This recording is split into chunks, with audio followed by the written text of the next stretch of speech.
During the sleep, we get a lot of thoughts. So the question is, should we really try to stop the thoughts and then go to sleep? Is it possible?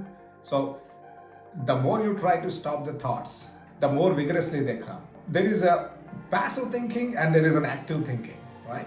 So thoughts arise from passive thinking. The active thinking means you take charge of your thinking process and then start thinking actively. Thinking actively make you tired and then make you sleep. That's what happens to me. So usually when your task is finished and when it is successful, you will get excitement and you will get excited thoughts. When your task is not successful, then you get negative thoughts. What happens in the meeting? What should I tell them? What people may think of you, the management think of me, or the boss think of me. This kind of thoughts. If your task was successful, then you're excited. Then your thoughts are like, okay, so what could happen tomorrow? How I can present the results tomorrow? How people may react to me, people praise me. So these kind of thoughts, they excite you or they make you depressed. With this kind of passive thinking, the thoughts, when you go to sleep, they will not allow you to sleep.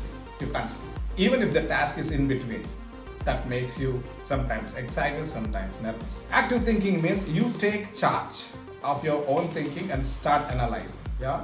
So now you don't worry about what happens to the task. You only start analyzing where you are, what to do to make the task successful. Maybe this is what happened here, so this is what happened here, what should I do here, maybe I have to connect this to that. And this is active thinking. So there is no emotions involvement. So because you're completely involved in analysis, right? So always active thinking is involved with analysis.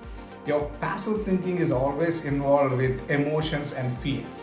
You jump on the thoughts and then you start thinking, you start analyzing. It makes you tired and eventually you go to sleep. You don't even know how you go to sleep. You can also think of some aspect which interests you. So you keep on thinking actively. So you go to sleep. When you don't adopt the habit of active thinking, you don't make your brain to what to analyze or think, and you are simply passive, you let it to flow on its own, these passive thoughts will jump on you and then you will be the victim of the thoughts. Instead of you becoming a victim of your thoughts, you take charge of your thinking.